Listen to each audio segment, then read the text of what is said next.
बिस्मिल्लाहिर्रहमानिर्रहीम। तो last class में हमने बिल्कुल बेसिक डिस्कशन किया आपसे डेटा और इन्फॉर्मेशन के हवाले से। फिर हमने बात की वेरिएबल के ऊपर। तो जनरली तो हम वेरिएबल के मायने जो लेते हैं वो जिस वैल्यू में तब्दीली वाक़या होती हो, जो वेरिएबल जो वेरी करता हो। लेकिन variable is a characteristic that assumes different values of different entities. Entity का मतलब क्या था? कोई पर्सन, कोई प्लेस, कोई थिंग। तो मैं जो भी ऑब्जर्व करूंगा तो मैं किसी पर्सन को ऑब्जर्व करूंगा और उस पर्सन से मुताल्लिक मैं क्या करूंगा, किसी वेरिएबल को ऑब्जर्व करूंगा। जब वो वेरिएबल उस पर्सन की एज हो सकती है, उसका वेट हो सकता है, ठीक है, तो उसकी एजुकेशन हो सकती है, ठीक है जनाब। तो इस तरीके से हम किसी भी शख्स के मुताल्लिक जो है, जो ऑब्जर्वेशन कलेक्ट करते हैं वो उसका कैरेक्टरिस्टिक होगा और उस कैरेक्टरिस्टिक को हम क्या नाम दे रहे हैं बेटा? वेरिएबल का। ठीक है जी। अगर मैं इसको एक और सेंस में बात करूं तो एक और सेंस भी है बात करने का हमारे पास। वो सेंस क्या है? समझ लें, वेरिएबल जो है वो इस तरह सोच सकते हैं, सोचा जा सकता है इस तरह कि वेरिएबल जो है वो किसी नाउन के मुतालिक जो है फर्दर इंफॉर्मेशन है। और नाउन के मुतालिक फर्दर इंफॉर्मेशन कौन देता है? एडजेक्टिव देता है, एडजेक्टिव। तो वेरिएबल एक तरह से एडजेक्टिव है। समझे बात को? जो किसी की अच्छाई बुराई किसी के मुतालिक मालूमात फराम कर रहा है फर्दर। ठीक है, उम्मीद करता हूँ इस सेंस को भी आपने पिक किया होगा शायद। बात समझ में आती है? अच्छा जी। तो अब वेरिएबल्स की जो है बेटा फर्दर टाइप्स।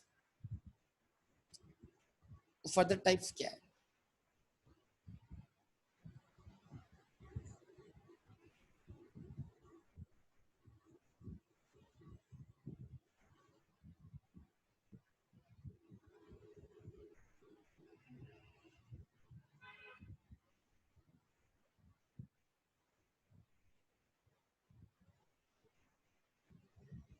इसको लिखना शुरू कर दीजिएगा आप साथ साथ।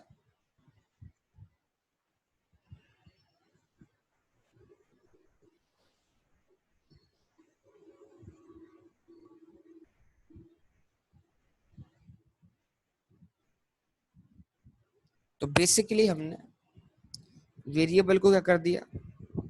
दो हिस्सों में तोड़ दिया और वेरिएबल की बेसिक दो टाइप्स बना दिया आपके सामने।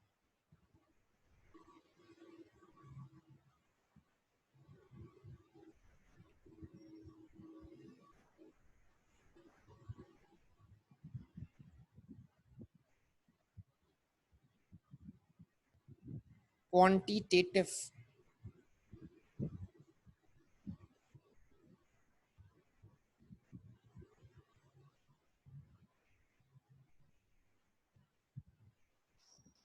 क्वांटिटेटिव वेरिएबल,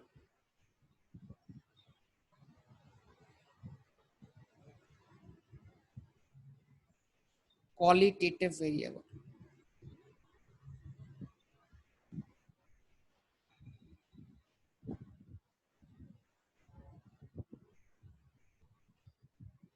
ठीक है जी। एक वेरिएबल क्वांटिटेटिव है और एक वेरिएबल क्वालिटेटिव है।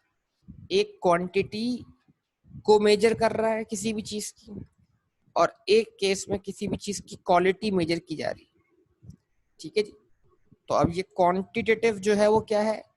इसको हम क्या बोलेंगे?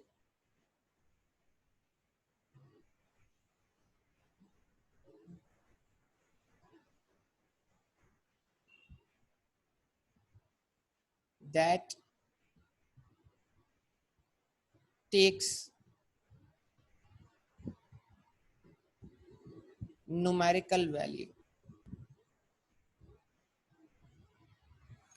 वो वेरिएबल जो कोई न्यूमेरिकल वैल्यू क्या करे? ऑब्टेन करे। ठीक है। और उसके अगेंस्ट हम क्या बोलेंगे बेटा? क्वालिटेटिव वेरिएबल क्या है?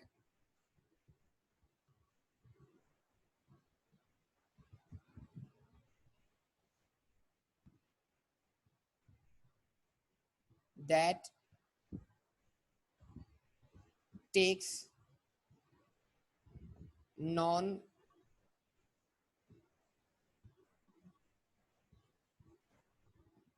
numerical values, that is they are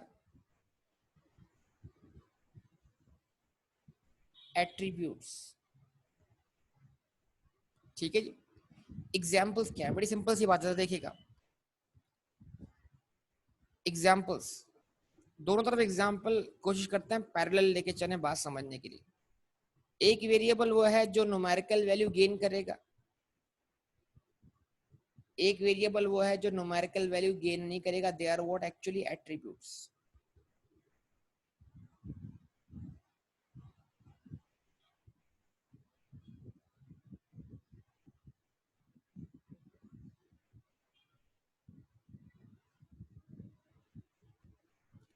देखिए बिल्कुल पैरेलल इसको लेके चलते हैं, एग्जांपल जरा देखिएगा।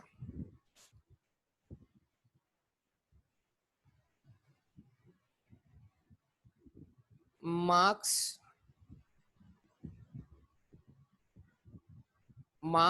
इन एग्जामिनेशन, आपने एग्जाम दिया, तो बताइए एग्जाम में आपके मार्क्स क्या है। तो मार्क्स क्या है, न्यूमेरिकल वैल्यू है नॉन न्यूमेरिकल वैल्यू? रिस्पॉन्स कीजिएगा प्लीज। मार्क्स क्या है, न्यूमेरिकल वैल्यू है non numerical value? Numerical value. लेकिन इन्हीं मार्क्स की बेस पर हम एक नॉन न्यूमेरिकल वैल्यू भी बोल सकते हैं, मतलब इन्हीं मार्क्स को हम नॉन न्यूमेरिकल वैल्यू में भी डिफाइन कर सकते हैं। कैसे बेटा? पास और फेल। जवाब दें,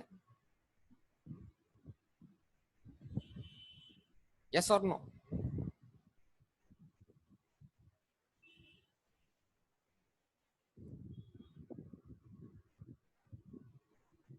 तो इसका मतलब क्या हुआ, जब मैंने बोला पास और फेल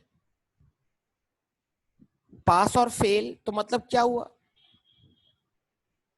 हाँ ग्रेड हो सकता है, ग्रेड भी हो सकता है, लेकिन बस जस्ट पास और फेल का मतलब कि पास, ये बच्चा पास है, ये बच्चा फेल है। आई कैप में कोई ग्रेड नहीं होता ना बेटा, इसलिए मैं सिंपल बात कर रहा हूँ।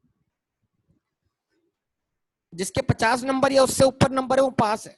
तो जस्ट मैं पास और फेल बोलूंगा तो यहाँ पर जो मैं वेरिएबल जो किसी शख्स का एट्रीब्यूट बयान कर रहा हूँ, वो एट्रीब्यूट जो है वो न्यूमेरिकल है नॉन न्यूमेरिकल? जवाब दे बेटा। सही है, बात समझ में आती है? अच्छा जी, ओके। अच्छा जी,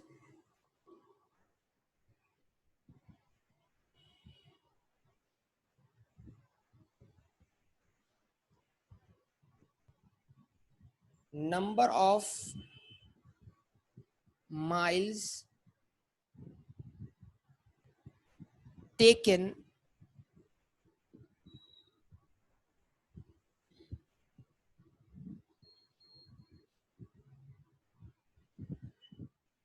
number of miles taken,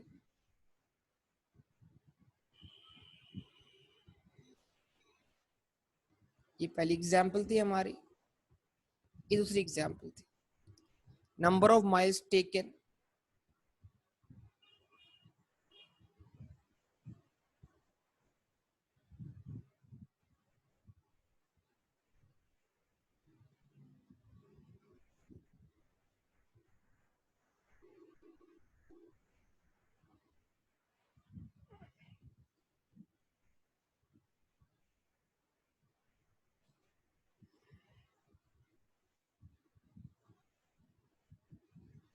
number of miles taken to complete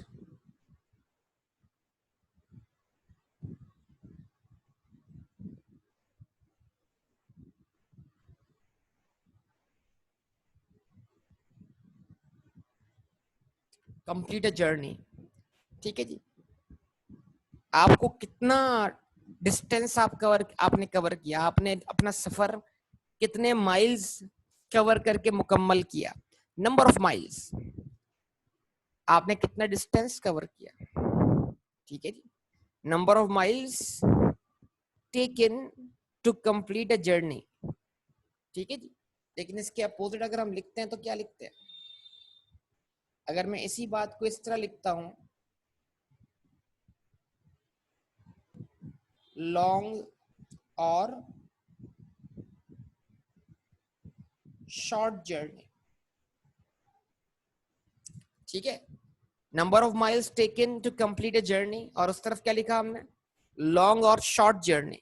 तो देखिए इधर जब बात हो रही है तो नंबर ऑफ माइल्स के, भाई आप हैदराबाद से कराची जा रहे हैं, कराची से हैदराबाद, तो आप एक डिस्टेंस कवर करके आ रहे हैं, तो डिस्टेंस मेजर हो सकता है बिल्कुल। तो अब वो क्या हो गया डिस्टेंस, जब मैंने डिस्टेंस को क्वांटिफाई किया तो मैंने क्या बना दिया उसको, क्वांटिटेटिव वेरिएबल।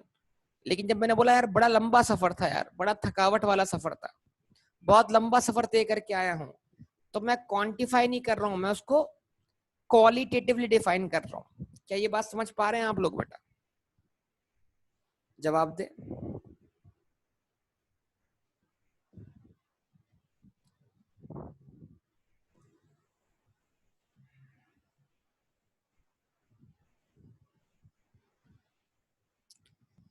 ठीक है जी, उसके बाद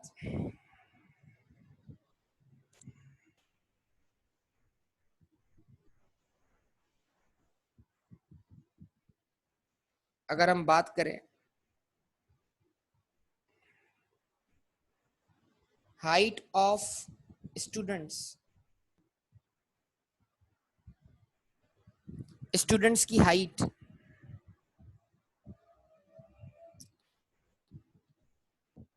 इधर बोल दिया हमने टॉल और शॉर्ट, एक तरफ हाइट बोली तो हाइट को मेजर किया किसमें, फीट में। और हमने बोला एक तरफ बोला हमने हमने मेजर नहीं करना, हमने बोलना है कौन टॉल है और कौन शॉर्ट है। जवाब दे, इस तरह वेट ऑफ स्टूडेंट्स हो जाएगा, ठीक है जी।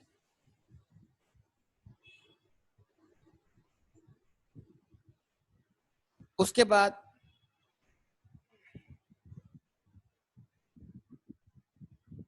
नंबर ऑफ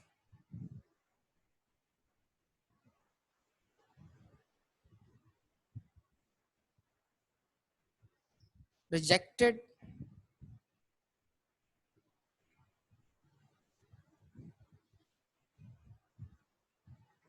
प्रोडक्ट्स, ठीक है जी।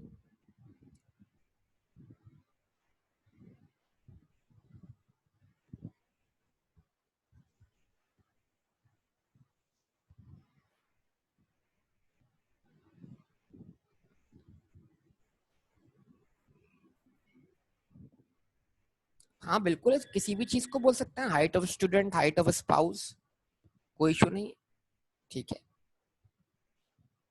तो हाइट जब हम तो सिर्फ इतनी बात करें कि हाइट अगर आप मेजर करेंगे तो आप इन टर्म्स ऑफ फीट करेंगे ना, तो मेजरमेंट होगी उस केस में, ठीक है, कह सकते हैं।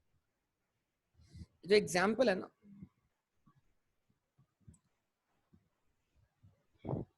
ठीक है,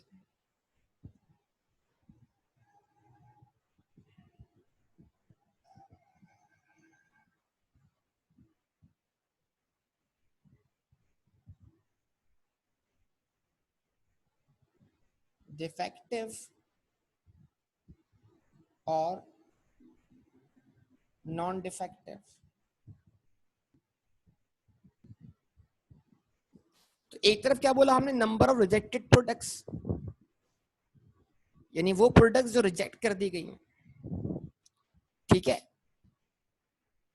उनकी तादाद कितनी है। जब आप किसी कंपनी में कोई चीज बनाते हैं तो ऐसी प्रोडक्ट्स भी बन जाती हैं आपके पास जो ऑब्वियसली क्या हो जाती हैं, रिजेक्ट हो जाती हैं, मतलब वो इस काबिल नहीं होती कि वो उनको अपने कस्टमर्स तक पहुंचाया जा सके, ठीक है। अगर आप किसी फार्मास्यूटिकल कंपनी का विजिट करें, उसके मैन्युफैक्चरिंग यूनिट्स को जाकर देखें, तो यकीन माने वहां पर जो उनकी एसओपीज फॉलो होती हैं, उसके अंदर बहुत सी दवाइयां बनती हैं और बहुत सी दवाइयां जाया कर दी जाती हैं, क्योंकि वो उनके जो क्वालिटी स्टैंडर्ड्स है उन पर पूरा नहीं उतरती।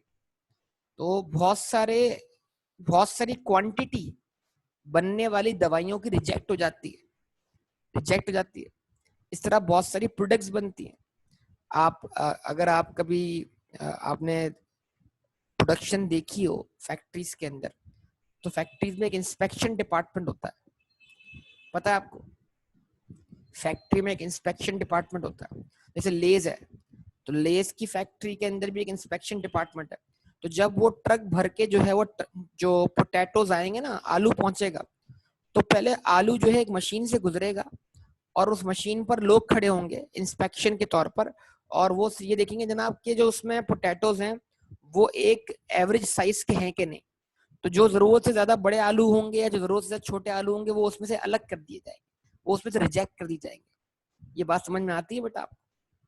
तो ये प्रोडक्ट, जब हम बिजनेसेस की बात करते हैं तो वहां पर बहुत सारी हमें वेरिएबल्स देखने को मिलते हैं और बहुत सारी चीजें हम वहां पर ऑब्जर्व करते हैं। आप में से आइसक्रीम खाना कौन पसंद करता है?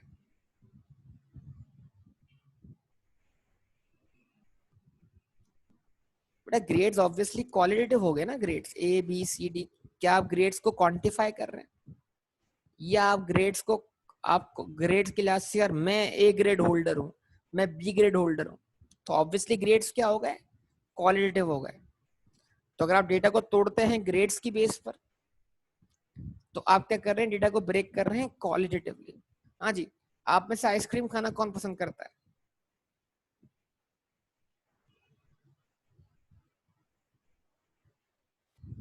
वेरी गुड, सब पसंद करते हैं। रोजे में, रोजा है सबका, और रोजे में सर ऐसी बातें कर रहे हैं आप। चलें खैर, आपको पता है वॉल्स के अंदर एक जॉब है।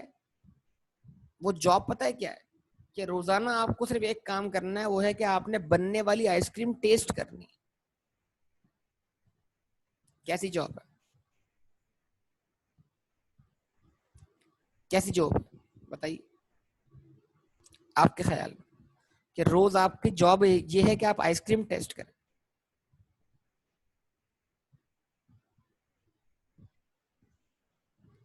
क्यों ये जॉब क्यों है?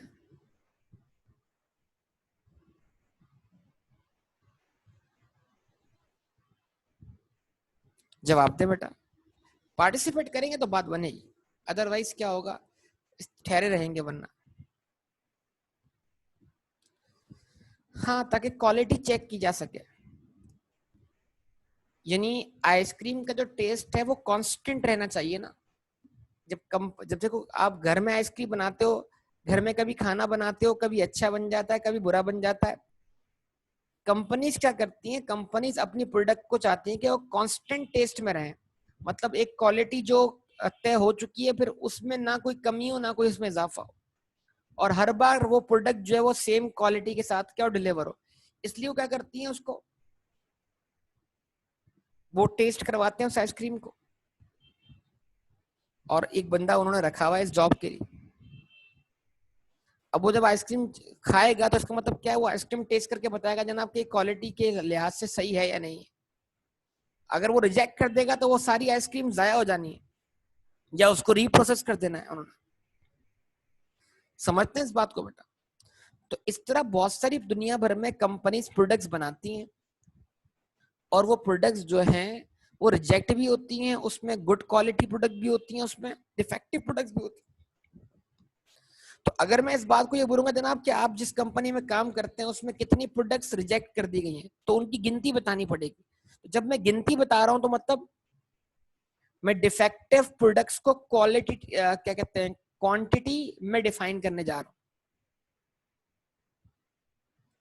लेकिन उससे पहले मैंने एक वेरिएबल और नहीं, जब इसका मतलब क्या, मैं अपनी अपनी प्रोडक्शन को ऑलरेडी दो हिस्सों में डिवाइड कर चुका हूँ क्वांटिफाई करने से पहले।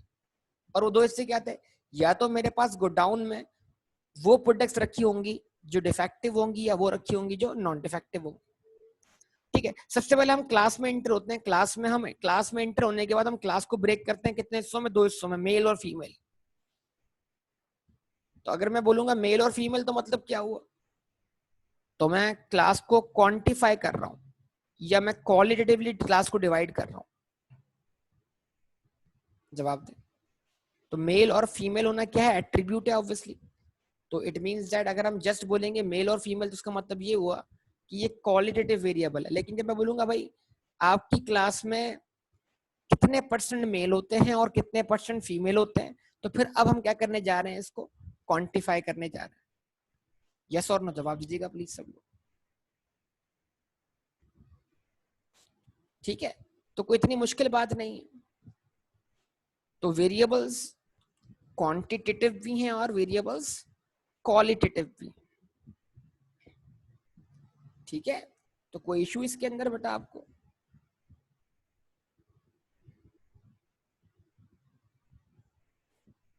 आंखें कितनी होती हैं?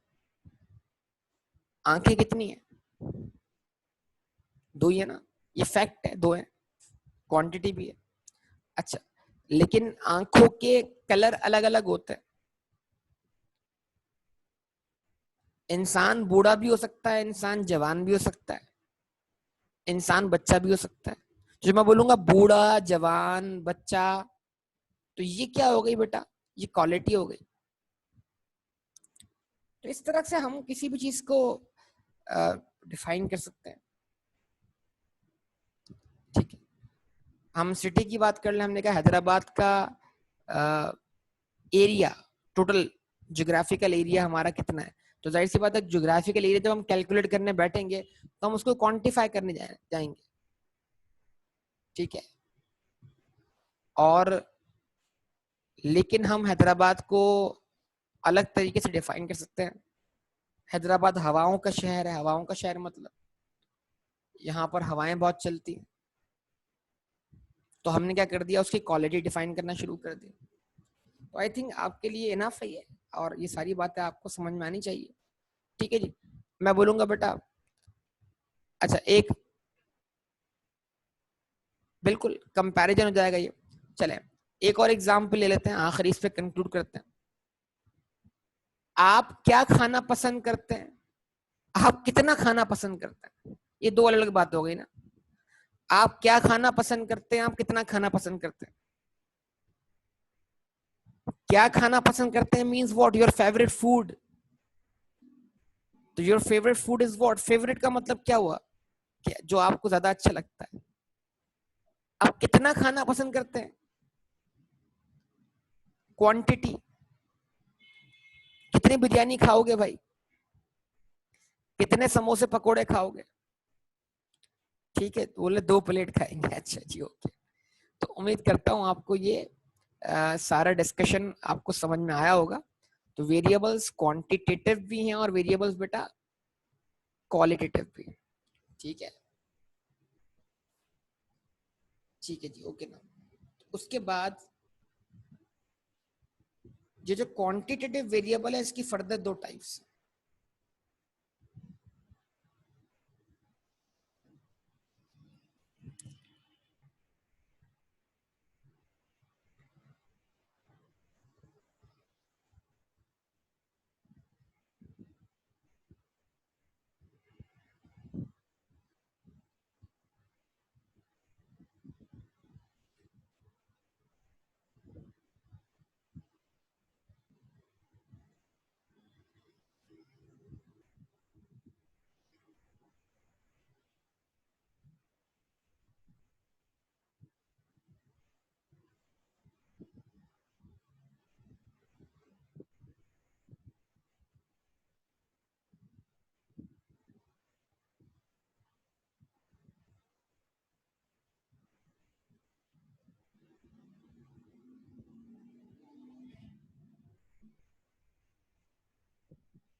ठीक है जी, तो एक क्या है बेटा हमारे पास क्वांटिटेटिव जो वेरिएबल है हमारे पास, उसकी फर्दर टाइप्स है। और फर्दर टाइप में एक कहलाता है, क्या कहलाता है, कंटिन्यूअस वेरिएबल।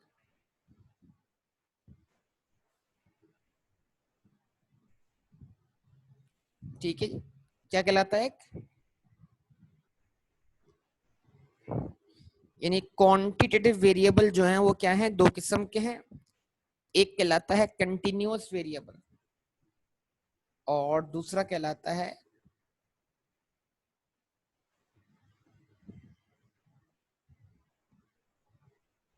Discrete variable. तो इट मींस दैट वेरिएबल्स को जब हम क्वांटिफाई करते हैं तो हम उसको दो तरीकों से क्वांटिफाई करते हैं। या तो हम उसको बोलेंगे कंटिन्यूअस वेरिएबल, या हम उसको कि बेटा क्या बोलेंगे, डिस्क्रीट वेरिएबल। अब ये कंटिन्यूअस वेरिएबल क्या है,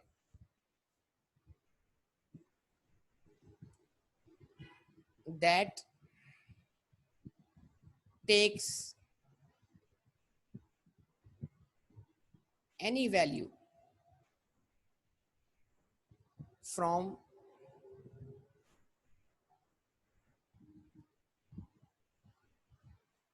given range of observations।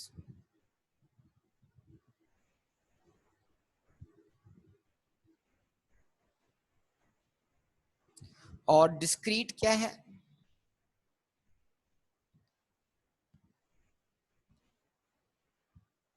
that takes only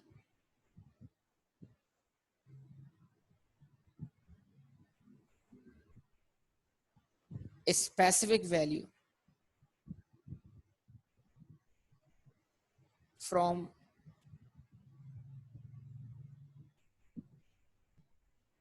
given range of observations।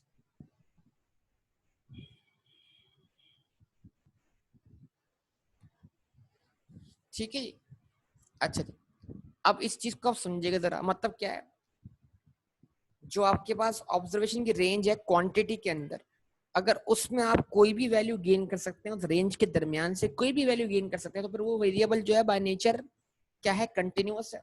लेकिन अगर आप जस्ट क्या कर सकते हैं, स्पेसिफिक वैल्यू ऑब्टेन करते हैं, तो स्पेसिफिक वैल्यू ऑब्टेन करने का मतलब ये है कि आप उस रेंज की तमाम वैल्यूज को ऑब्टेन नहीं कर सकते। क्या मतलब, जरा इसको एक्सप्लेन करना मुश्किल बात नहीं, आसान है, कोई मसला नहीं, इसको एक्सप्लेन कर सकते हैं। ये बताइए 1 के बाद क्या आता है,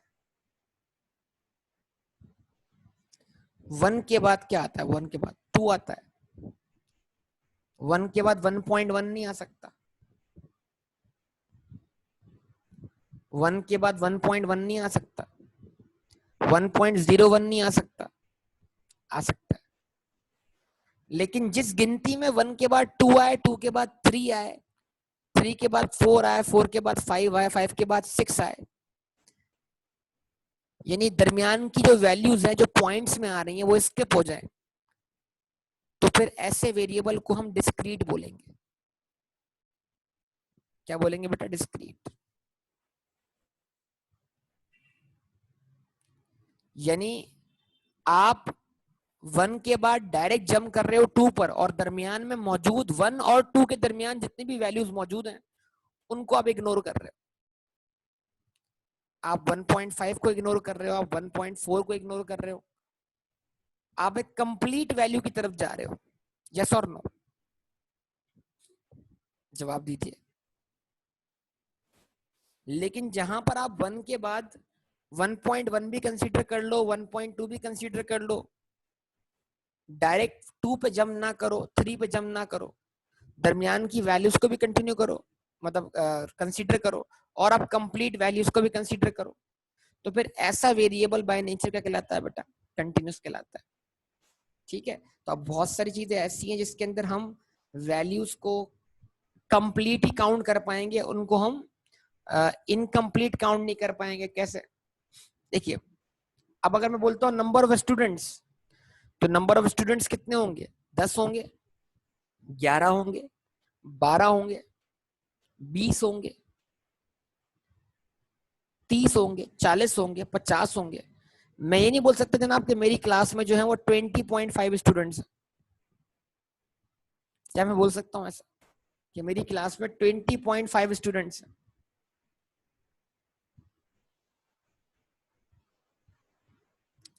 ठीक है, ऐसा नहीं बोला सकता। Number of chairs, number of chairs in a class, class में अगर आप चेयर्स की गिनती करें तो आपकी गिनती कैसे शुरू होगी? वन, वन के बाद क्या आएगा? टू आएगा, टू के बाद क्या आएगा? थ्री आएगा, थ्री के बाद क्या आएगा? फोर आएगा, सो ऑन। आप कभी ये नहीं बोलेंगे 1.5 chairs. Passengers in an aircraft, आप एक जहाज में जा रहे हैं, जहाज में जब आप पैसेंजर्स बिठाएंगे तो आप पैसेंजर्स को कैसे काउंट करेंगे? One passenger, two passenger, three passenger, four passenger. अब उस पैसेंजर में एक बच्चा भी शामिल है, तो क्या उस बच्चे को हम आधा पैसेंजर माने? भाई घर वाले बोल रहे हैं कि यार ये हम दो हैं और ये हमारा एक बच्चा है, तो हम 2.5 लोग हैं, या हम 3 लोग हैं, हम और हमारा बच्चा, हम 2.5 लोग हैं। जवाब दीजिए। तो बेटा कुछ वेरिएबल्स जो हैं वो क्या लेते हैं? स्पेसिफिक वैल्यूज लेते हैं किसी भी रेंज की। तो जब वेरिएबल स्पेसिफिक वैल्यू लेते हैं किसी भी रेंज की, तो हम उनको क्या बोलते हैं? By nature discrete variable. ठीक है।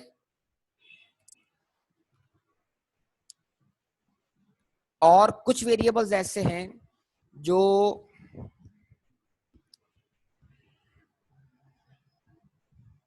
चलेंगे बेटा, कंटिन्यूअस किस रेंज की किसी भी वैल्यू को ऑब्टेन कर लेंगे। ठीक है। तो अब ये कौन से वेरिएबल है बताइए? आपकी हाइट जो है, हाइट वो पॉइंट्स में हो सकती है, हाइट पॉइंट्स में हो सकती है बिल्कुल। हाइट राउंड फिगर भी हो सकती है, हाइट एक स्पेसिफिक वैल्यू भी हो सकती है। तो कंटिन्यूअस वेरिएबल की क्वालिटी है, वो क्वालिटी क्या है कि कंटिन्यूअस वेरिएबल में डिस्क्रीट मौजूद है, लेकिन डिस्क्रीट में कंटिन्यूअस मौजूद नहीं है। हाइट एग्जैक्ट 5 फीट भी हो सकती है, हाइट एग्जैक्ट 5.5 फीट भी हो सकती है। यस और नो? वेट,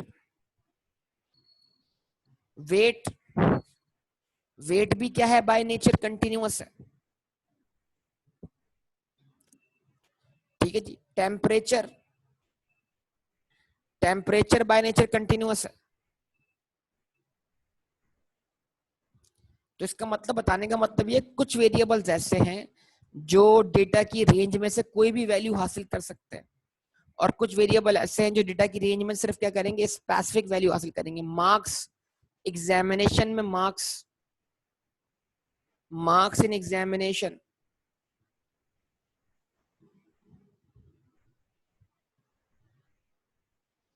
जवाब दे। मार्क्स पॉइंट में आ जाते हैं, मार्क्स पॉइंट में आ सकते हैं। तो मार्क्स बाय नेचर क्या है? कंटिन्यूअस है। मार्क्स की रेंज क्या है? मार्क्स होते हैं 0 से 100 तक। मार्क्स होते हैं 0 से 100 तक, मतलब आपका पासिंग परसेंटेज जो है वो 0 से 100 के दरमियान कहीं भी फॉल कर सकता है, और वो 0 से 100 के दरमियान कोई भी वैल्यू हासिल कर सकता है। ठीक है। उसमें कंप्लीट वैल्यू भी हो सकती है और पॉइंट्स में भी वैल्यू हो सकती है। तो इसका मतलब क्या है? जब हम किसी चीज की गिनती करते हैं तो वो गिनती पॉइंट्स में जा भी सकती है और नहीं भी जा सकती। तो जहां गिनती पॉइंट्स में जाना पॉसिबल ना हो, वो वेरिएबल क्वांटिटेटिव तो है लेकिन बाय नेचर क्या है? डिस्क्रीट है। और जहां गिनती पॉइंट्स में जा सकती हो, डेसिमल प्लेसेस में जा सकती हो। जवाब दे बेटा। तो वो वेरिएबल बाय नेचर क्या है बेटा? कंटिन्यूअस है। कोई मुश्किल बात? तो ये एग्जांपल्स आप नोट कर लेंगे अपने पास।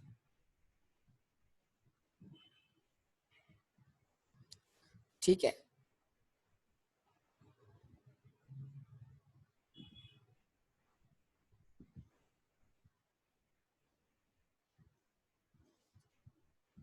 अच्छा जी।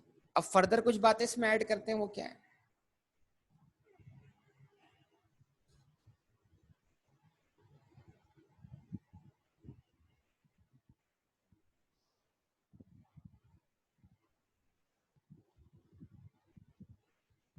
टाइप्स ऑफ डेटा,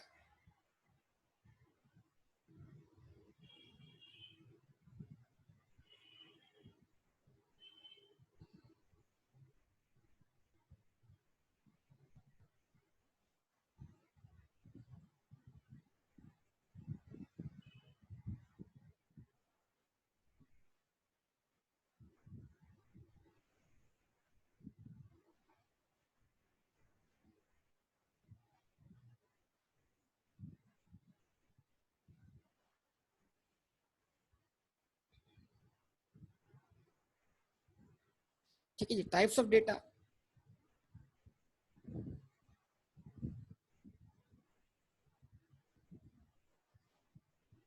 कलेक्शन के लिहाज से, ठीक है जी।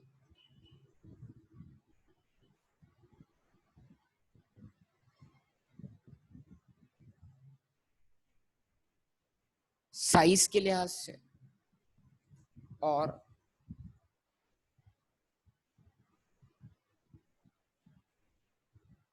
अरेंजमेंट के लिहाज से।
ठीक है जी। कलेक्शन के लिहाज से जो डेटा हमारे पास है वो कहलाता है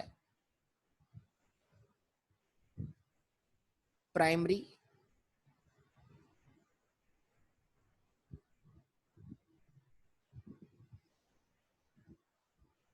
या फिर कहलाता है सेकेंडरी।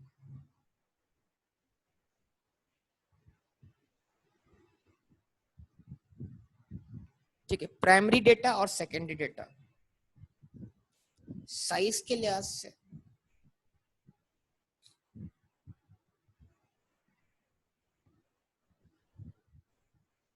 पॉपुलेशन और सैंपल। ठीक है जी। और अरेंजमेंट के लिहाज से रॉ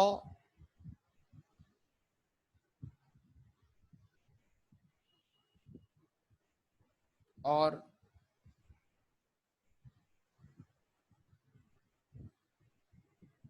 एग्रीगेटेड। रॉ को हम एक और नाम देते हैं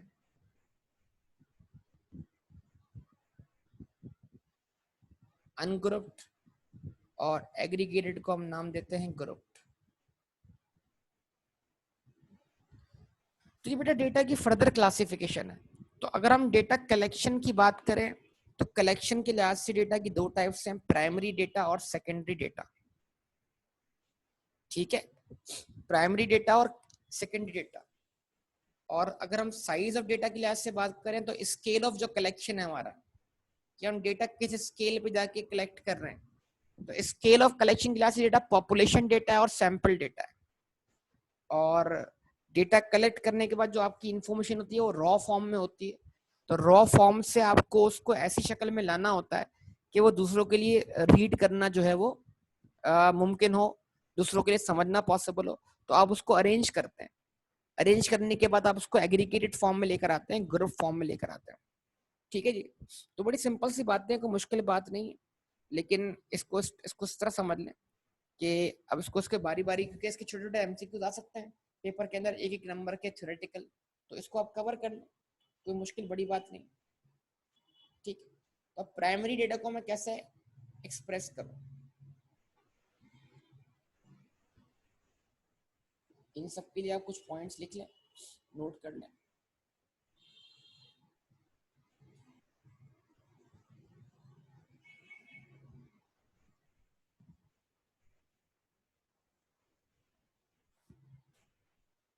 जैसे प्राइमरी डेटा, तो इंफॉर्मेशन जो है वो फर्स्ट हैंड भी होती है और इंफॉर्मेशन जो है वो सेकंड हैंड भी होती है। यस और नो? एक कहलाएगी फर्स्ट हैंड इंफॉर्मेशन, एक कहलाएगी सेकंड हैंड इंफॉर्मेशन। मैं पूछूंगा, बताइए, मैं आपसे पूछूंगा पाकिस्तान की पॉपुलेशन क्या है, क्या जवाब होगा आपका? पाकिस्तान की पॉपुलेशन क्या है, क्या जवाब होगा आपका? पाकिस्तान की पॉपुलेशन क्या है? 22 करोड़। पाकिस्तान की आबादी 22 करोड़ है। यस भाई, बाकी लोग भी तो जवाब दे। पाकिस्तान की आबादी 22 करोड़ है, पक्का? आपने गिनती की है? आप गिनती करने गए थे?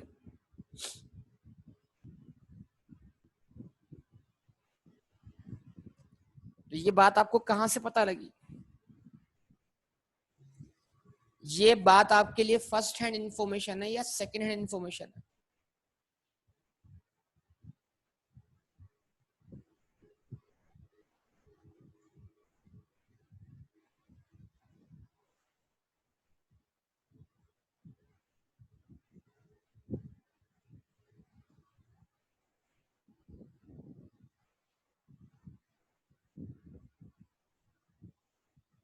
जवाब दे। सेकंड हैंड पक्का? यानी आपको ये बात कहां से पता लगी?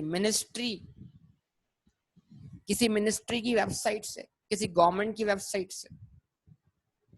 तो आपके लिए ये बात जो है सेकंड हैंड इंफॉर्मेशन है, लेकिन गवर्नमेंट के लिए ये बात क्या है? गवर्नमेंट ने ये सर्वे करवाया है, गवर्नमेंट ने डेटा कलेक्ट किया है घर घर जाकर, गवर्नमेंट ने सब लोगों से फॉर्म क्या करवाया, फिल करवाया।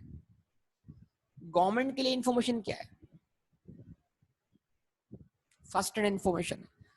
तो पाकिस्तान की पॉपुलेशन के लिए सेंसस करवाया है, और सेंसस जो है वो प्राइमरी डेटा कलेक्शन है, और मर्दमशुमारी घर घर जाके हुई है, और घर घर जाके लोगों से फॉर्म फिल करवाए गए हैं। तो गवर्नमेंट ने बाकायदा ये इंफॉर्मेशन फर्स्ट हैंड हासिल की है, घर घर जाके आबादी पूछी है, कितने अफराद रहते हैं, कितने मेल्स हैं, कितने फीमेल हैं, कितने बूढ़े हैं, कितने बच्चे हैं, कितने लिटरेट हैं, कितने इलिटरेट हैं, खुदा ना खास्ता कोई माजूर तो नहीं है, ताकि गवर्नमेंट के पास एक प्रॉपर डेटा अवेलेबल हो और गवर्नमेंट उसके हिसाब से लोगों को सहूलियात फराम कर सके। ऐसा ही है।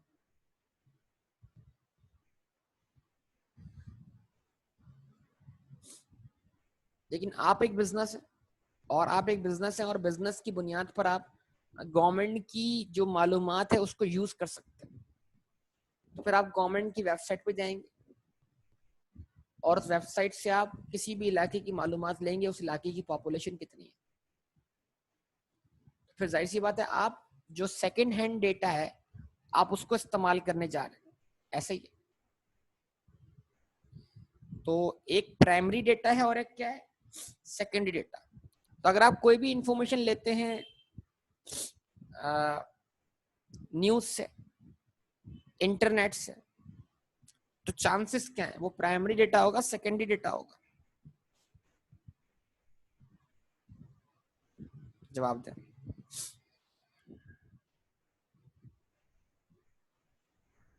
ठीक है,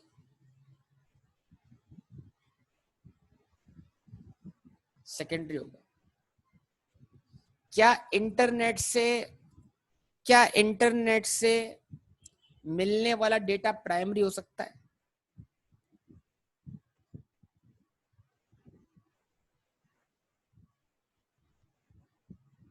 कैसे?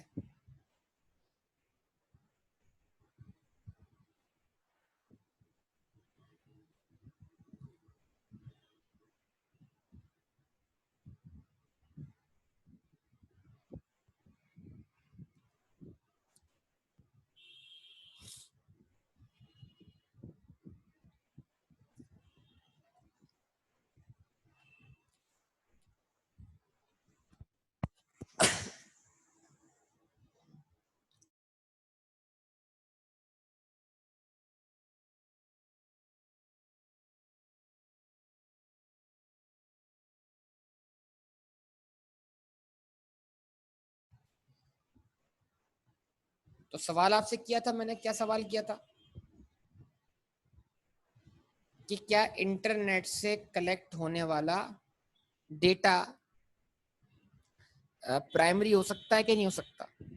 नॉर्मली इंटरनेट से कलेक्ट होने वाला डेटा जो है वो क्या है, वो सेकेंडरी होता है आमतौर पर, ठीक है, क्योंकि जो इन्फॉर्मेशन ऑलरेडी आपके पास अवेलेबल होती है आप उसको इंटरनेट से तलाश करते हैं। लेकिन इंटरनेट से कलेक्ट होने वाला डेटा जो है वो प्राइमरी हो सकता है अगर मैं फर्ज करें इंटरनेट पर ओपिनियन पोल बना दूं, पोल, और उस पोल के अंदर क्या करें, लोग पार्टिसिपेट करें। जवाब दीजिए।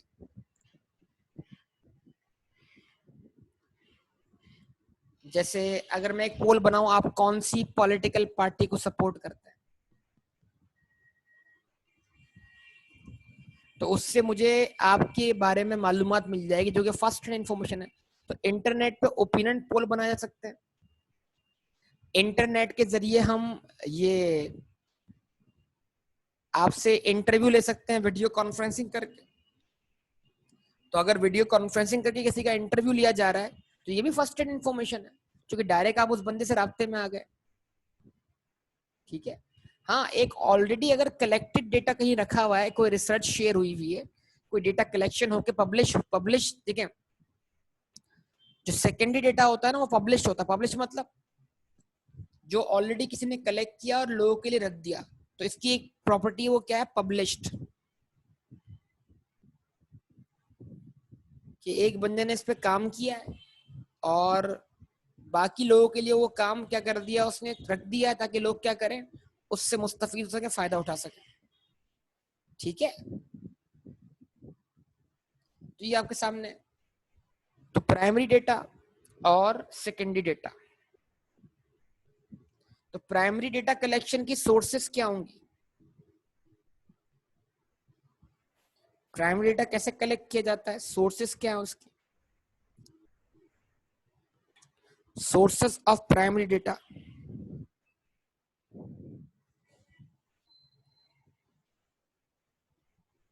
यहाँ लिख रहा हूं,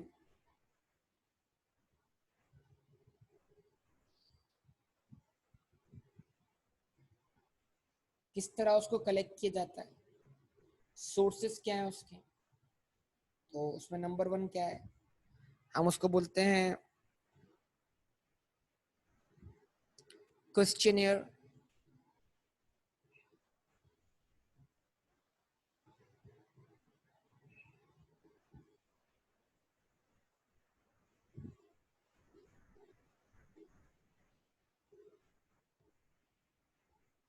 क्वेश्चनर क्या होता है बेटा, एक सवाल होता है, उस सवाल यानी आपसे एक सवाल किया, जैसे मिसाल के तौर पर अगर हम एक कंपनी है, हम शेल कंपनी है, तो आपसे एक सवाल करता हूँ, जरा बताइएगा, बाइक पर, बाइक में आप पेट्रोल डलवाते हैं तो मोस्टली आप कौन से कंपनी के पंप को इस्तेमाल करते हैं, फ्यूल स्टेशन को इस्तेमाल करते हैं, ठीक है। जैसे मैंने कहा which fuel station do you use for your what gasoline filling और पेट्रोल फिलिंग। तो आप अपनी गैसोलीन फिलिंग की या पेट्रोल की फिलिंग के लिए कौन सा पेट्रोल स्टेशन यूज करते हैं या कौन सा फ्यूल स्टेशन यूज करते हैं।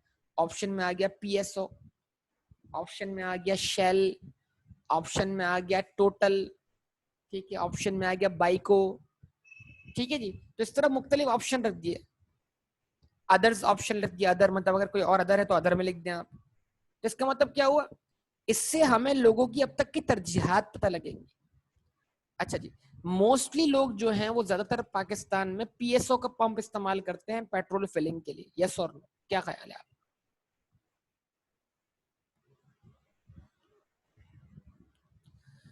अच्छा, लेकिन गाड़ी के अंदर जो ऑयल है, ऑयल एक तो होता है पेट्रोल और एक होता है लुब्रिकेंट ऑयल, तो वो ऑयल आप कौन सा इस्तेमाल करते हैं?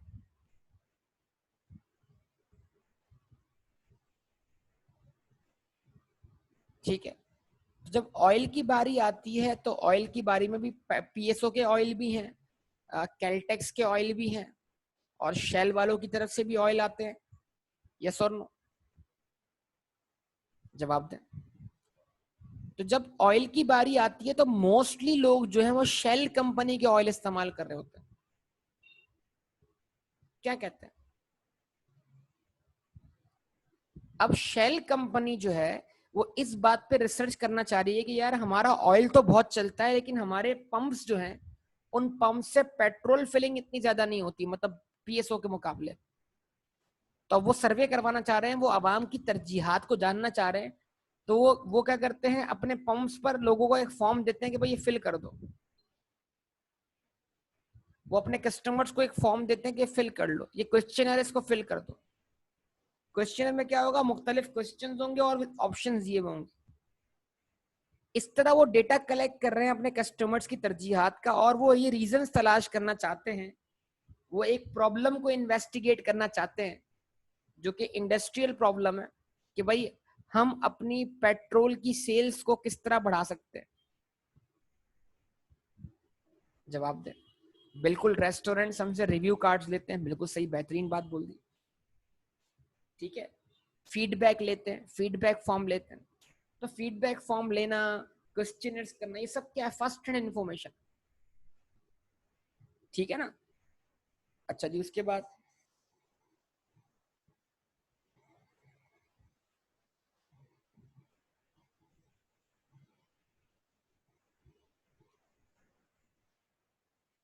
नेशनल सेंसस,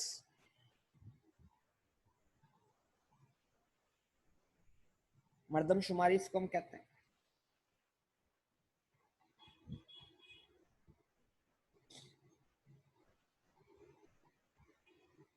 इंटरव्यू, अब इंटरव्यू आप क्या करें, पर्सनल वे में जाके लें, पर्सन टू पर्सन इंटरव्यू ले लें, टेलीफोन पे ले लें, वीडियो कॉन्फ्रेंसिंग कर लें, किसी भी तरीके से आप इंटरव्यू लेंगे तो वो इंटरव्यू जो होगा वो उसमें जो आप किसी भी बंदे के बारे में मालूमात कलेक्ट करेंगे वो प्राइमरी डेटा होगा। ठीक है,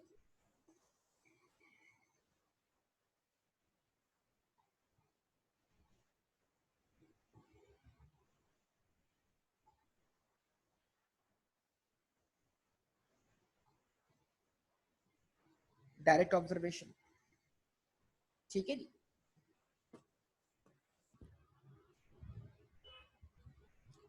इन्वेस्टिगेशन साइट तो आपका प्राइमरी ऑब्जेक्टिव है ना, कि आपको कोई चीज इन्वेस्टिगेट करनी है, लेकिन उस इन्वेस्टिगेशन को परफॉर्म करने के लिए आप डेटा जो कलेक्ट करेंगे वो या तो सवाल जवाब की सूरत में कलेक्ट करेंगे, क्वेश्चनर की सूरत में शक्ल में करेंगे, इंटरव्यू लेके परफॉर्म करेंगे, सर्वेस परफॉर्म करेंगे। ठीक है, नेशनल सेंसस सर्वे है लेकिन इसके अलावा भी जनरल सर्वे परफॉर्म हो सकता है। ठीक है जनाब, उसके बाद सेकेंडरी डेटा, इसकी सोर्सेस क्या होंगे? सेकेंडरी इंटरनेट हो गया, न्यूज़पेपर हो गया,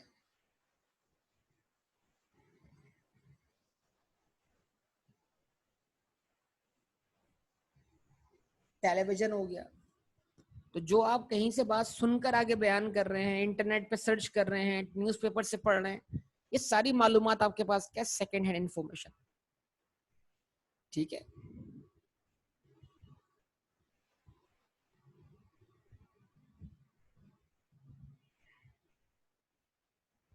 पास डेटा कह सकते हैं उसको। उसके बाद साइज के लिहाज से, पॉपुलेशन, पॉपुलेशन के लिहाज से, अच्छा, अब जाहिर सी बात है, देखिए डेटा कलेक्शन एक प्रोसीजर है और इस प्रोसीजर को परफॉर्म करने के लिए ना सिर्फ वक्त चाहिए बल्कि आपको ह्यूमन रिसोर्स भी चाहिए, लोग भी चाहिए ना डेटा कलेक्शन करने के लिए। तो वक्त और ह्यूमन रिसोर्स, इसके लिए आपको क्या करनी पड़ेगी, कॉस्ट बेयर करनी पड़ेगी, पैसा लगाना पड़ेगा। बताइए, जवाब दीजिए। ये बताइए, आपने कभी राइस परचेज किया, चावल परचेज किया? तो जब आप चावल परचेज करते हैं तो आप क्या कहते हैं, उसके पास जो बोरी मौजूद होती है उसमें एक एक दाने को क्या करते हैं, वेरीफाई करते हैं, या आप खाली उसको बोलते हैं यार सैंपल दिखाओ?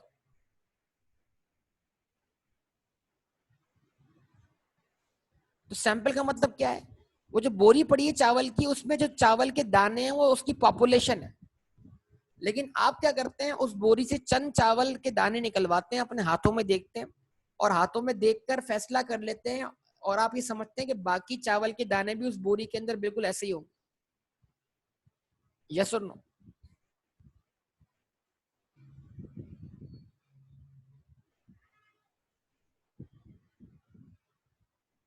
जवाब दे।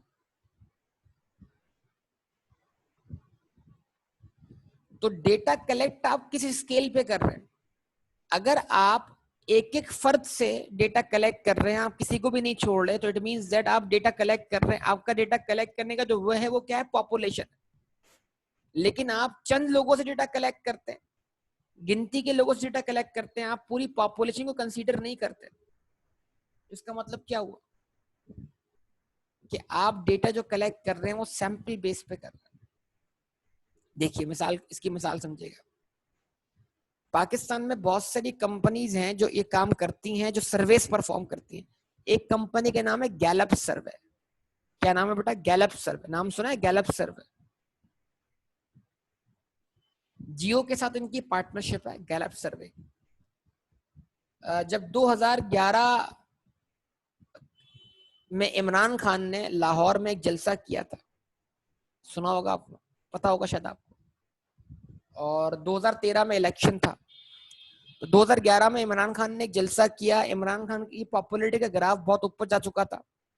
तो गैलप सर्वे ने एक सर्वे करवाया और उस सर्वे में बताया गया कि भाई पाकिस्तान का सबसे मशहूर लीडर कौन?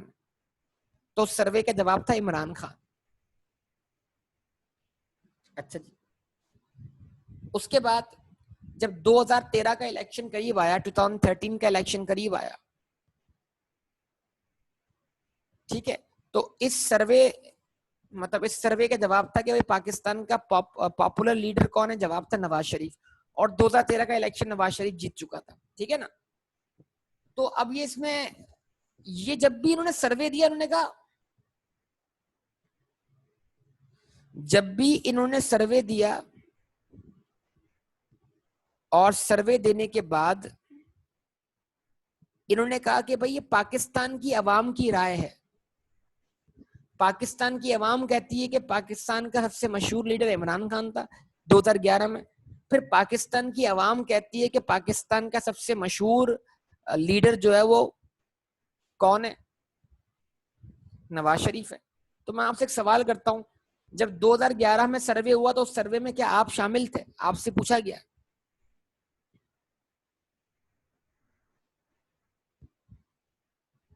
और जब 2013 में सर्वे हुआ तब आपसे पूछा गया।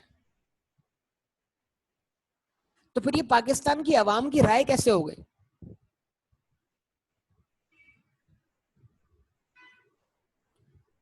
तो इसका मतलब ये हुआ कि पाकिस्तान की आवाम में से चंद लोग, गिनती के लोग, 2000, 3000,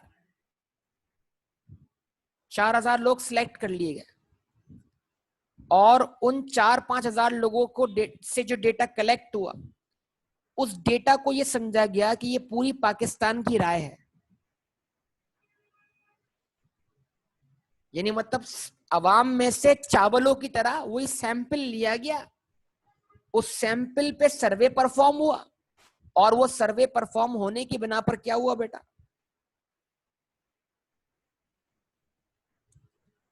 जो रिजल्ट निकला उस रिजल्ट को बोला गया पूरे पाकिस्तान की राय है। मतलब डेटा कलेक्ट किया गया सैंपल बेस पर, और प्रैक्टिकली पॉपुलेशन बेस पर डेटा कलेक्ट करना आसान भी नहीं। अगर पूरे पाकिस्तान से पूछने बैठेंगे तो उसको कलेक्ट करने में और उसको कलेक्ट करने के लिए जो वसाइल चाहिए होंगे, रिसोर्सेस चाहिए होंगे, वो अवेलेबल करने में क्या होगा, टाइम भी चाहिए और पैसा भी चाहिए, जो कि पॉसिबल नहीं है। हर काम के लिए पॉपुलेशन लेवल पे जाया नहीं जा सकता। कुछ काम जो है वो पॉपुलेशन के बजाय सैंपल बेस पे परफॉर्म कर लिए जाते हैं। ठीक है, जवाब दे।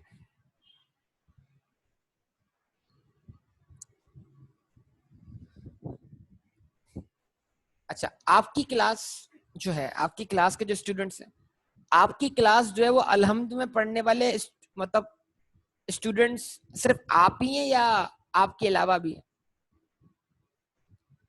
अलहम्द में पढ़ने वाले स्टूडेंट सिर्फ आप ही हैं या आपके अलावा भी हैं?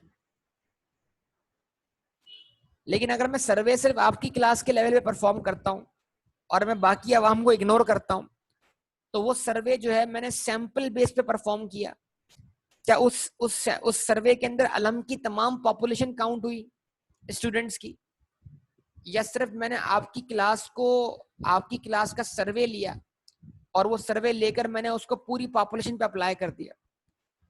मिसाल के तौर पे मैं जानना चाहता हूं कि सीए में जो स्टूडेंट्स ज्वाइन करते हैं सीए, ये जो सीए कर रहे होते हैं, उनकी एवरेज एज क्या होती है? उनकी एवरेज एज क्या होती है? तो उनकी एवरेज एज निकालने के लिए पहले मुझे डेटा कलेक्ट करना पड़ेगा। तो अगर मैं अलहम्द में पढ़ने वाले हर स्टूडेंट का डेटा कलेक्ट करता हूं, तो मैंने अलहम्द के लिहाज से क्या किया, पॉपुलेशन कंसीडर कर ली, हर स्टूडेंट का काउंट किया ना, किसी को नहीं छोड़ा। लेकिन मैंने बोला जनाब सीए ज्वाइन करने वाले तो एएफसी वाले होते हैं, तो एक काम करते हैं, बाकी सबको छोड़ते हैं, सिर्फ एएफसी का डेटा कलेक्ट कर लेते हैं, ये बहुत है। तो अब क्या किया मैंने, तमाम हर फर्द को काउंट किया, या मैंने कहा मुझे टाइम सेव करना है, मेरे पास वक्त कम है, मेरे पास वसाइल कम है, तो मैं क्या करता हूं, मैं डेटा पॉपुलेशन बेस पे कलेक्ट नहीं करता, बल्कि मैं डेटा किस बेस पे कलेक्ट करता हूं, सैंपल बेस पर।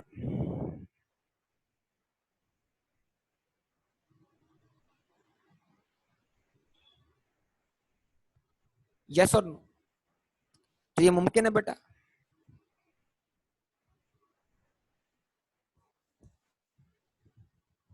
तो इसके लिए कुछ पॉइंट्स लिखने, वो क्या है,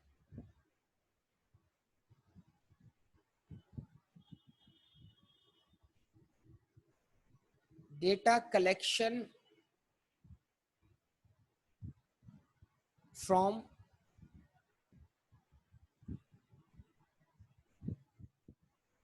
एवरी मेंबर ऑफ पॉपुलेशन। जब आप डेटा कलेक्ट करेंगे और आप किसी भी फर्द को नहीं छोड़ेंगे, हर एक बंदे तक पहुंचेंगे, तो फिर आप डेटा कलेक्ट कर रहे हैं from every member of population. तो उस डेटा के कलेक्ट होने की जो बेस है, वो बेस जो क्या कहलाई बेटा, पॉपुलेशन कहलाई। वो लार्ज स्केल पे डेटा कलेक्ट हुआ है, वो स्मॉल स्केल पे नहीं हुआ। ठीक है,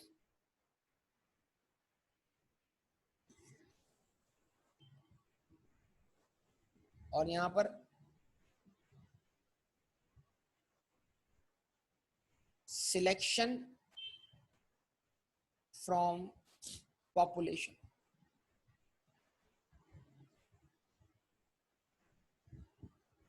और सैंपल के अंदर क्या किया आपने, पॉपुलेशन में से सिलेक्शन किए, और वो सिलेक्ट करने के बाद क्या किया आपने, डेटा कलेक्ट किया। ठीक है,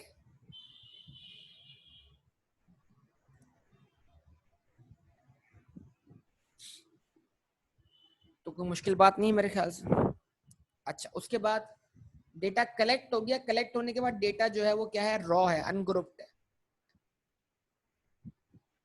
तो जो अनग्रुप्ड डेटा होता है उसको मैं बोलूंगा नॉट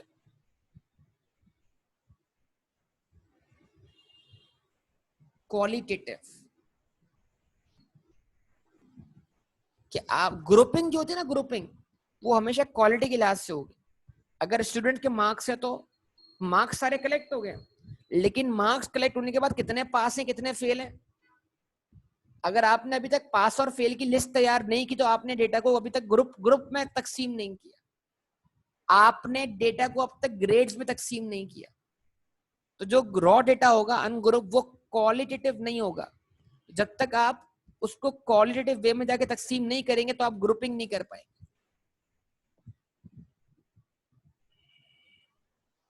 और जब डेटा ग्रुप बन जाता है तो क्या बन जाता है बेटा, वो क्वालिटेटिव बन जाता है।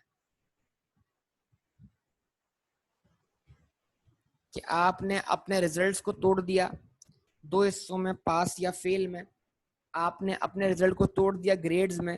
आपने अपनी प्रोडक्ट्स को दो हिस्सों में तोड़ दिया, डिफेक्टिव और नॉन डिफेक्टिव। आपने क्लास में मौजूद नंबर ऑफ स्टूडेंट्स को तोड़ दिया दो हिस्सों में, मेल और फीमेल, सोन। तो आपने ग्रुपिंग कर ली डेटा की, जिसके जरिए आप जब ग्रुपिंग हो जाएगी तो आपके लिए डिसीजन मेकिंग क्या हो जाएगी बेटा, आसान हो जाएगी। तो ये डेटा को एनालाइज करने के मुख्तलिफ वेज हैं, ये सारी मालूमात आपके पास होनी चाहिए। तो ये बेसिक डिस्कशन मैंने आपके साथ आज कंप्लीट किया। Data, types of data, collection of data, sources of collection of data. Second last point, data collect हुआ।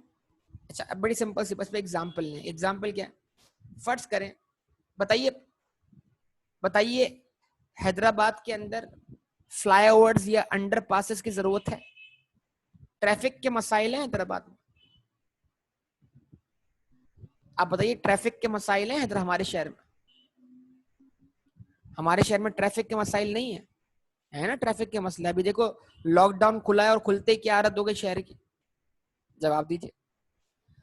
तो इस ट्रैफिक के मसाइल को हल करने के लिए हमें मजीद क्या करना होगा? रोड्स बनाने होंगे या फ्लाईओवर्स बनाने होंगे या अंडरपासेस बनाने होंगे दूसरे शहरों की तरह। तो अब बताइए, सिंध मिनिस्ट्री जो है, सिंध गवर्नमेंट जो है, वो एक सर्वे करना चाहती है। और वो सर्वे करवाना चाहती है किस शक्ल में, कि भाई जरा देखिए शहरों में जाके देखिए ट्रैफिक जैम्स कितने होते हैं, ट्रैफिक का फ्लो कितना है, पीक टाइम क्या होता है ट्रैफिक का, जहां पे बहुत रश लग जाता है, और वो पीक टाइम कब तक रहता है, गाड़ी जो है वो निकलने में कितना वक्त लगता है। तो अब जब सर्वे होगा तो सर्वे करने के लिए लोग जाएंगे और उनके हाथ में पेपर्स होंगे कि नहीं होंगे? तो वो पेपर में सिर्फ नोट कर रहे होंगे जनाब कि उनके सामने से कितने ट्रक्स गुजर रहे हैं, कितने मोटर बाइक्स वाले गुजर रहे हैं, कितने कार वाले गुजर रहे हैं, और अगर उनके सामने ट्रैफिक जैम हो गया तो वो जैम कितनी देर तक रहा। ये सारा एक वर्किंग जो होगी वो एक पीस ऑफ पेपर पे होगी। तो जरा सोचिए कि ऐसे कितने पीस ऑफ पेपर जमा हो जाएंगे, जरा सोचिए ऐसे कितने पीस ऑफ पेपर जमा हो जाएंगे। वो एक तरह की रफ वर्किंग होगी ना बेटा, जवाब दे। बहुत सारे। अब आप गए चीफ मिनिस्टर के ऑफिस और आपके पास जितने पेपर जमा हुआ था जाके आपने रख दिया उनकी टेबल पर कि भाई ये डेटा कलेक्ट हो गया। आप चीफ मिनिस्टर को डेटा उस पेपर वाली फॉर्म में देंगे या उसको अरेंज करके प्रॉपर फॉर्म में उस फॉर्म में लाके देंगे जिसको रीड करना और समझना आसान हो?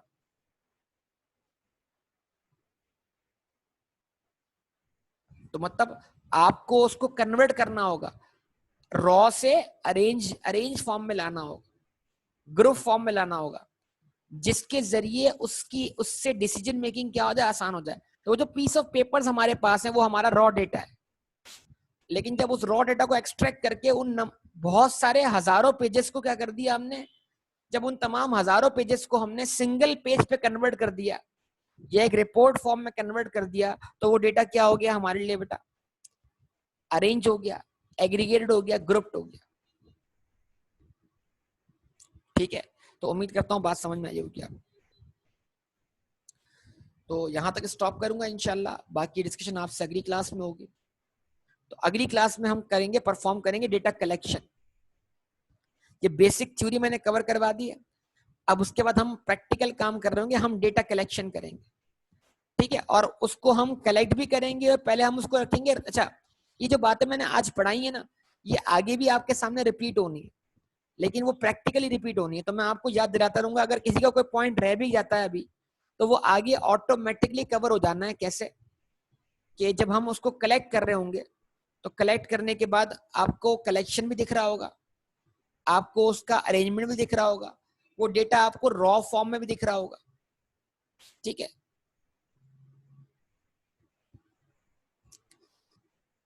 हाँ जी, रिकॉर्डेड लेक्चर अवेलेबल हो जाएगा। पेज 1 तो ये था कल वाला। ठीक है, कल वाला बोल रहे हैं, आज वाला बोल रहे हैं बेटा? ये पेज 1 है, स्टेटिस्टिक्स। आज वाला बोल रहे हैं।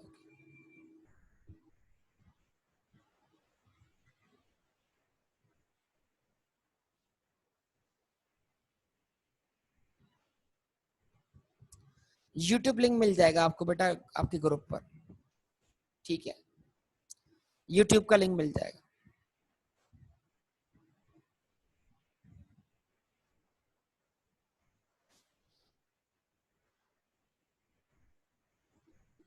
क्वालिटेटिव की क्या टाइप फर्दर टाइप्स हैं बेटा?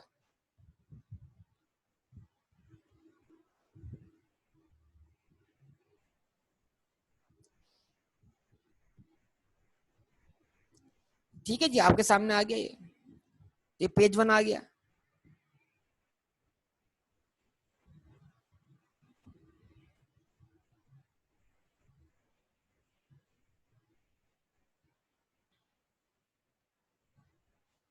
ठीक है, तो इंशाल्लाह इसको कंटिन्यू करेंगे बेटा अगली क्लास में। ओके, अल्लाह हाफ़िज़।